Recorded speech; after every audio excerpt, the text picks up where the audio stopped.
What if the strongest army in the world could be destroyed not by swords, not by arrows, but by a river? Imagine a force so powerful that entire nations never dare to resist, suddenly swallowed in one moment of chaos. This is a story of how a tiny nation, desperate to survive, turned water into their greatest weapon and drowned an empire's dream of invincibility. You're about to uncover how geography itself became deadlier than any weapon. Over the next 15 minutes, you'll see how arrogance blinded an empire, how careful planning turned a river into a trap, and how a small people used patience and cunning to change history. By the end, you'll understand a lesson armies still ignore. Never underestimate local knowledge. For decades, this empire had crushed every enemy in its path. Their soldiers marched in perfect formation. Tens of thousands moved like a single unstoppable wall. Towns surrendered before a single spear was raised. Tributes poured into the capital, and the empire grew fat on victory. To the people who opposed them, fighting seemed hopeless. Even distant rulers paid taxes rather than face their army. But pride and power can blind a leader. The empire believed size and discipline could defeat anything. Scouts warned them about marshes and hidden currents. Local guides mentioned narrow crossings that could trap a line of soldiers. Political leaders ignored these reports, sure that brute force would cover any mistake. They thought no trap was clever enough to stop their iron ranks. But what happens when a battlefield is not land or sky, but water? Numbers mean little when nature fights back. The smaller nation had little chance in an open field. Their weapons were older. Their men were fewer. Supplies ran low. Women hid their children and watched the columns pass, knowing defeat could come next. Yet the land was theirs. Every river bend, every hidden shoal, every difficult crossing was known to them like a map on their palms. They turned that knowledge into a plan. Leaders met in the dark. By firelight, they traced river paths on skins of parchment and in the dirt. They watched how currents formed eddies behind rocks. They learned which banks held quicksand and which bridge stones would sink under weight. They tested small boats at night and noted how debris gathered under certain arches. They did not plan one trick. They planned a chain of traps. Fake retreats would draw the proud army forward. Bridges would be weakened in secret. Stakes and pits would wreck horses and make cavalry useless. If you were their general, would you gamble everything on a river or surrender and live under foreign rule? They worked at night. Men carried hidden tools, cut ropes, loosened bridge planks. Farmers were asked to break small supports so that when weight came, wood would snap. Craftsmen sharpened logs and bound them like weapons. Small teams hid on cliffs and behind trees with ropes and levers ready to release boulders and logs at a single signal. Scouts also spread rumors of ambushes in other areas to divert attention. It was not simple sabotage. It was theater designed to produce a single result: panic. When the empire advanced, they saw what looked like retreating fighters. Pride turned to greed. Chasing enemies makes generals eager. The imperial lines moved into narrow river crossings. The first bridges creaked. Horses slipped. Mud slowed the ranks. Hidden stakes gored the hooves and tore riders from saddles. Still they pushed. Then the signal. From above, logs slammed down. Rocks tumbled. Bridges gave way. Soldiers were thrown into cold water.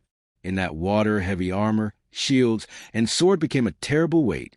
Men who had shown courage on open plains found themselves gasping and helpless.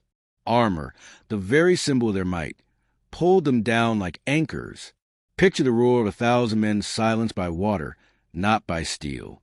The battle's loudest sounds were not the clash of swords, but the splash of men and horses. Chaos spread faster than any well-timed charge. Ranks crumpled. Officers could not be heard. Horns blared but meant nothing when the ground broke beneath a man's feet. Soldiers fought not a foreign enemy, but the river itself. In the panic, friends pushed friends. Some hid behind shields only to be crushed by the crowd. We can think about the mechanics for a moment. Heavy armor traps air and water differently. When a man wearing layered metal falls into fast water, he loses balance and buoyancy. The armor fills and drags. Horses, burdened and panicked, flounder and drag men with them. Bridges are designed to hold a certain weight. Once supports are cut, the sudden collapse concentrates force in ways no one expects. When a formation becomes jammed at a crossing, a small shock can cause a chain reaction that breaks the whole line. Eyewitness accounts, recorded later by chroniclers and storytellers, describe screams, floating shields, and banners tangled in reeds. Survivors remembered the cold of the water, the sudden silence after the chaos, and the way the river kept flowing as if nothing had happened. What the underdogs had planned as a trap turned the river into a judge. It did not cheat. It simply did what it always did, flowed. This was not a tidy victory. It was messy, brutal, and complete. The Empire's pride did not die in battle. It drowned. The aftermath was quiet and heavy. Wounded men crawled from water, shivering and broken. Those who survived told stories of cliffs and logs, and of commanders who could only watch. The small nation gathered survivors and buried their dead. Songs were sung around fires about the night the river fought for them. Children would learn the river's name and the tune that told how it turned the tide. For the Empire, the loss was more than a military defeat. It was a blow to confidence. Their reputation slipped. Neighbors who had once bowed now tested their strength. Allies reconsidered treaties. The emperor had to answer for the loss, and internal rivalries grew louder. Where fear had kept obedience, new courage began to appear among those who had once bowed. To make this clearer, consider the empire's logistics. Large armies march on food, wood, and horses.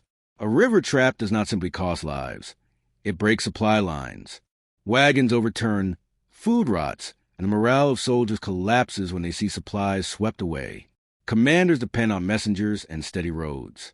When the ground itself becomes hostile, orders arrive too late, and information is wrong. Panic replaces planning. There is a human side, too. Survivors spoke of small acts of courage amid horror. A medic waded into cold water to pull a man to shore. A soldier gave his cloak to warm a friend. These moments do not change the scale of loss, but they shape memory. They shape the songs and stories that keep the event alive for generations. History keeps repeating this lesson. Think of Hannibal, whose careful use of terrain and surprise wrecked Roman formations. Think of river ambushes in later centuries, where locals used currents and hidden knowledge to outmaneuver larger forces. In modern times, guerrilla fighters use rivers, swamps, and forests to tire and trap better-armed enemies. The tools change, but the core idea stays the same. Knowledge beats arrogance.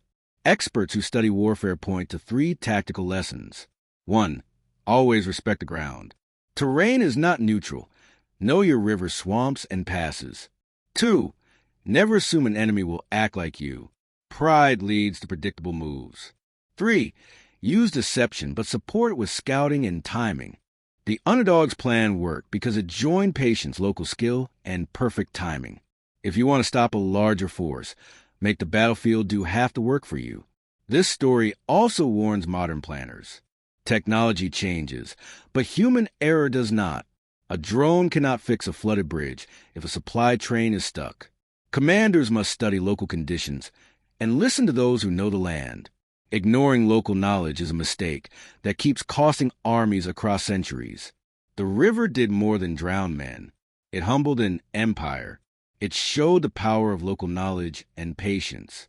It forced political change and left a story told by riversides for generations. If you enjoyed this look at how nature and strategy combine to defeat an empire, hit like and subscribe for more stories where the underdog wins through craft, not just courage. Tell us in the comments which tactic you want explained next, ambushes, scorched earth, or coastal traps, and we'll break it down. Thank you for listening. Remember, in history, the smallest detail often holds the greatest power.